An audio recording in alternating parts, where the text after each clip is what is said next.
दोस्तों नमस्कार, मैं डॉक्टर वीमा गुप्ता आज फिर से आपके सामने as a parent coach, as a counsellor उपस्थित हुई हूँ। तो दोस्तों आज का मेरा टॉपिक है, पिछले वीडियोस में हम बात कर चुके थे बच्चों की पेरेंटिंग की 0 से 5 फिर 5 से 10। तो आज दोस्तों हम बात करेंगे 10 से 15 साल के बच्चों के पेरेंटिंग की, किन बातों का हमें उनमें ध्यान रखना होता है। तो दोस्तों देखिए, ये जो पीरियड है 10 से 5 का, ना तो बच्चा चाइल्ड होता है, ना तो चाइल्डहुड वाली स्टेज में होता है, ना ये एडोलसेंट होता है, बल्कि इसके बीच का पीरियड, ब्रिज कह सकते हैं उसे, कि वो एंटर कर रहा होता है एडोलसेंट में और चाइल्डहुड से निकल रहा होता है। जो बचपना है उसको छोड़ के एक युवा की तरफ उसका जो है ट्रांसफर हो रहा होता है। तो इस पीरियड में बहुत इंपॉर्टेंट होता है पेरेंट्स का ध्यान रखना अपने बच्चों की पेरेंटिंग को किस तरह से करें। तो दोस्तों मैं 2-4 ऐसे टिप्स आपको दूंगी जिन बातों का आप ध्यान रखते हुए अगर अपने बच्चे को डेवलप करेंगे, बच्चे को बड़ा करेंगे, तो शायद ये टिप्स आपके लिए बहुत इंपॉर्टेंट होंगी और एक समाज के लिए आप अच्छा नागरिक दे पाएंगे। तो दोस्तों सबसे पहले हमें इस पीरियड में, इस स्टेज में बच्चों की साथ मैक्सिमम कम्युनिकेशन करना चाहिए। उसको कम्युनिकेशन के लिए फ्रीडम देनी चाहिए, मतलब ऐसे इस तरह के स्टेटमेंट्स पूछे जिससे बच्चे को ज्यादा बोलने का मौका मिले। जैसे कि आप उससे पूछ सकते हैं कि आज बेटा स्कूल में कैसा रहा, स्कूल में कैसा लगा, या स्कूल में क्या तुम्हें अच्छा नहीं लगा या क्या अच्छा लगा, क्या आपका एक्सपीरियंस था। तो बच्चे को बोलने का मौका मिलता है, उसके दोस्तों के बारे में, उसके टीचर्स के बारे में और उसके और फ्रेंड्स के बारे में जानने की कोशिश करें, जिससे कि बच्चे को ज़्यादा से ज़्यादा कम्युनिकेशन करने का मौका मिले, तो वो अपनी सारी बातें आपसे शेयर करेगा। इसी तरह से set clear boundaries, second point जो मैं आपको बताना चाहूँगी, set clear boundaries with flexibility. उसके साथ डिसिप्लिन बनाए। डिसिप्लिन का मतलब बाउंड्रीज तो बनाए उसके साथ, लेकिन ऐसी बाउंड्रीज नहीं बनाए। इस डिसिप्लिन कुछ रूल रेगुलेशंस बनाए जिसका कि फ्लेक्सिबल होने का मतलब है कि आप उसे बताएं भी कि इन रूल रेगुलेशन में अगर हम चलेंगे तो हमें क्या फायदा होने वाला है।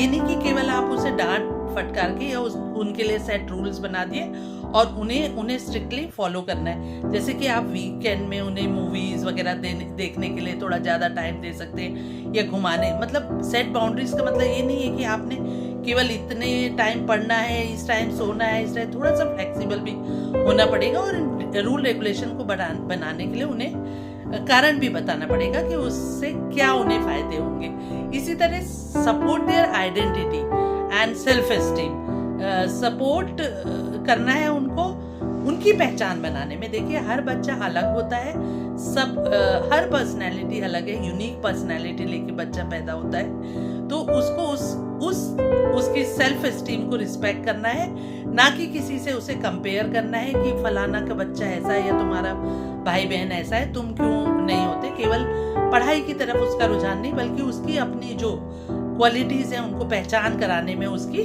मदद करें, क्योंकि बच्चा जल्दी से समझ नहीं पाता है। आप शायद ज़्यादा बेटर समझ पाएंगे कि बच्चे का इंटरेस्ट किस चीज़ की ओर ज़्यादा है, किसकी ओर उसका रुझान ज़्यादा है। जैसे कि कोई बच्चा पेंटिंग, ड्राइंग में इंटरेस्ट लेता है, कोई सिंगिंग में इंटरेस्ट लेता है, कोई डांसिंग में, और भी कई तरीके की गेम्स में, कई तरह की ऐसी क्वालिटीज़ हैं जिनमें कि बच्चा ज़्यादा इंटरेस्ट लेता है। तो क्योंकि पर्टिकुलर वो उस क्वालिटीज़ को लेके पैदा हुआ होता है, तो उसको अपनी पहचान बनाने देने की जो है फ्रीडम दे और उसकी जो सेल्फ एस्टीम है उसको रिस्पेक्ट करे। Handle screen time and social media, उसका जो स्क्रीन टाइम है उसे एक पर्टिकुलर टाइम के लिए उसे स्क्रीन यूज करने दे। देखिए आज के टाइम में हम उसे स्क्रीन से बिल्कुल रिस्ट्रिक्ट नहीं कर सकते हैं, क्योंकि आज बच्चे ऑनलाइन या मीडिया के से इवन पढ़ाई तक में आपको सोशल मीडिया और जो भी इंटरनेट वगैरह का यूज कराना ही पड़ेगा बच्चे को। बट उसे सोशल साइट्स, किस सोशल कंटेंट को या किस कंटेंट को वो कंज्यूम कर रहे हैं उसका आपको ध्यान रखना है और उसे बताना है। उसे डांटना नहीं, उसे बताना है कि किस कंटेंट को देखने से आपके क्या नुकसान है और किस कंटेंट को देख के आपके क्या फायदे हो सकते हैं, और उसे जो साइबर बुलिंग वगैरह होती है उसके बारे में भी बताएं, और उसे क्या शेयर करना है क्या नहीं शेयर करना है, थोड़ा इसके बारे में भी उसे बताना चाहिए। तो आपको उसका screen time, social media use को हैंडल अच्छे से करना चाहिए। ऐसी इमोशनल और फिजिकल चेंजेस हो रहे होते हैं इस स्टेज में, बच्चे की फिजिकल, इमोशनल, मेंटल चेंजेस हो रहे होते हैं, वो समझ नहीं पा रहा होता है, क्योंकि फिजिकल चेंजेस यही उसका जो टाइम है, ऐसा टाइम होता है, मेंस्ट्रुअल साइकिल शुरू होते हैं, प्यूबर्टी का टाइम होता है। तो इस टाइम पे बच्चा खुद अपने आप में उलझा हुआ होता है दोस्तों। तो बच्चे की उस बॉडी चेंजेस की रिस्पेक्ट करें, उसके बारे में थोड़ा थोड़ा ज्ञान पहले ही दे, उस जो चेंजेस में जब वो एंटर करे, ताकि वो ट्रॉमा में न आए बल्कि उसको इजी वे में वो हैंडल कर पाए। तो दोस्तों उसका इमोशनल भी चेंजेस होते हैं, वो समझ नहीं पा रहा होता है कि मुझे कोई क्यों डांट रहा है, या फ्रेंडशिप में जब कभी कभी स्कूल में कुछ बुलिंग हो रही होती है, तो ये जब आप कम्युनिकेशन करते हैं तो उस बात को ध्यान में रखें, और साइबर अपराधों के बारे में, कैसे आपके सोशल मीडिया को हैंडल करके कोई कैसे आपको मिसयूज कर सकता है, ये सब गाइडेंस देना बहुत ज़रूरी हो जाता है। ऐसी encourage responsibility and problem solving, कि उसकी जो रिस्पॉन्सिबिलिटीज है फैमिली में, छोटे छोटे काम देकर उसे थोड़ी थोड़ी रिस्पॉन्सिबिलिटीज देके, क्योंकि कल के दिन वो इंडिपेंडेंट बनेगा, तो उसे रिस्पॉन्सिबिलिटी अभी से देने की आदत डाल देनी चाहिए। छोटे छोटे कामों में उससे मदद ले, और प्रॉब्लम सॉल्विंग सिखाएं उसे कि कैसे वो अपने प्रॉब्लम्स को खुद हैंडल कर सकता है। ऐसे ही दोस्तों जैसे कि पॉकेट मनी को मैनेज करना, या कैसे वो छोटी छोटी सेविंग कर सकता है, इस तरह से अभी से हमें उसे आदत डालनी होती है। यही इंपॉर्टेंट स्टेज है।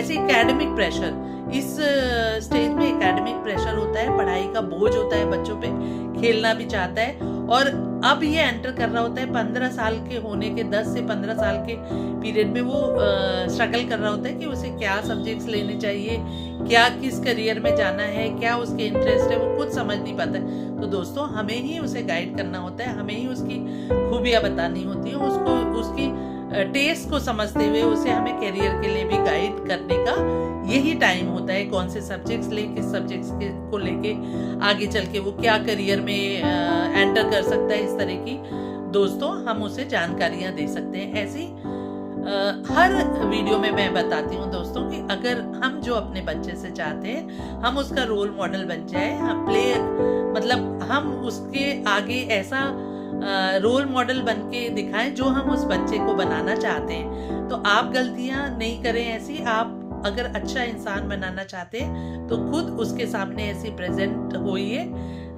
प्रॉब्लम हैंडलिंग खुद करिए, स्ट्रेस ज़्यादा नहीं, चीखना चिल्लाना नहीं, प्यार से उसे समझाएं सिखाएं, और उसको बड़े नाजुक तरीके से हैंडल करेंगे ये स्टेज में। तो दोस्तों एक अच्छा इंसान समाज को आप दे पाएंगे, एक अच्छा नागरिक इस देश को आप दे पाएंगे। तो दोस्तों उससे आपकी भी जो है इज्जत बढ़ेगी कि आपके बच्चे ने एक अच्छा इंसान बनके, एक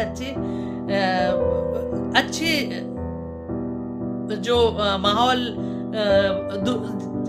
में रह के, अच्छे माहौल में जब सीखेगा तो वो आगे समाज में भी वही माहौल को फैलाएगा, जो आपसे सीखेगा वही आगे देगा। तो दोस्तों ये बहुत ही इम्पोर्टेंट पीरियड होता है। देखिए इसमें बैलेंस करना होता है फ्रीडम, रिस्पॉन्सिबिलिटी और लव को। हम इतना ज़्यादा रिस्पॉन्सिबिलिटी बच्चे को ना दें कि वो बहुत परेशान हो जाए, ऐसे ही इतने ज़्यादा फ्रीडम भी ना दें कि वो अपना मनमर्जी। देखिए नाजुक स्टेज है, उसे नहीं पता है क्या गलत है क्या सही है, ये बताने का हमारा ही कर्तव्य होता है। तो इतनी ज़्यादा फ्रीडम भी ना दें कि बच्चा हाथ से निकल जाए। और इसी तरह से लव, प्यार भी इतना भर भर के ना दें कि बच्चा फिर आपकी सुनना ही बंद कर दे। तो प्यार, अनुशासन और विश्वास, तीनों में एक बहुत अच्छा बैलेंस बना के जब आप चलेंगे तभी दोस्तों एक अच्छा नागरिक इस देश को दे पाएंगे, और शायद एक एज ए पेरेंट आप संतुष्ट भी रह पाएंगे। तो दोस्तों इन सारी टिप्स को याद रखिए। Communication is the key, set clear boundaries with flexibility, support their identities and self-esteem, handle screen time and social media, emotional and physical changes को respect करिए, encourage responsibilities and problem solving, academic pressure and career guidance. academic pressure को handle नहीं कर पाएगा अगर वो अपनी खूबियों को नहीं जान पाएगा, केवल उससे पढ़ाई की ही बातें नहीं, बल्कि उसको मतलब एनकरेज करना है कि आप अच्छा कर रहे हो, आपने अपना बेस्ट दिया, नंबरों के पीछे नहीं दोस्तों, बल्कि उसके परफॉर्मेंस के पीछे आपको लगना है कि वो बेटर परफॉर्म कर पाए, क्योंकि केवल नंबर से ही कुछ नहीं होगा दोस्तों। परफॉर्मेंस पे फोकस करें, ना कि नंबर्स पे फोकस करें, और करियर के लिए उसे गाइड करें और बी द रोल मॉडल। तो दोस्तों मुझे लगता है आपको मेरी वीडियो पसंद आती होगी।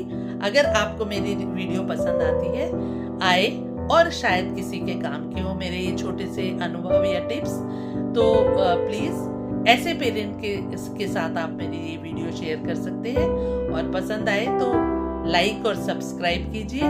और प्लीज़ दोस्तों, अगर आपको लगता है कि कुछ कंफ्यूजन है, कुछ संशय, कुछ भ्रम, कुछ इल्यूजन्स आपके दिमाग में एज ए पेरेंट है, तो आप मुझसे मेरे कमेंट बॉक्स में कमेंट डाल के पूछ सकते हैं, या और भी कुछ ऐसी प्रॉब्लम्स हैं जिनके सॉल्यूशंस आप चाहते हैं, जिन टॉपिक्स में मुझसे वीडियो चाहते हैं, उस टॉपिक्स को आप मेरे कमेंट बॉक्स में अगर कमेंट करके बताएंगे तो मैं पूरी कोशिश करूंगी दोस्तों, अपने छोटे ज्ञान से, अपने छोटे से ज्ञान से, अपने छोटे से एक्सपीरियंस से, कि आपके उन कंफ्यूजन्स को, उन इल्यूजन्स को दूर कर सकूं। तो दोस्तों, डॉक्टर वीमा गुप्ता नेक्स्ट वीडियो में फिर से आपके लिए एक अच्छा कुछ मैसेज लेके आऊंगी। तब तक के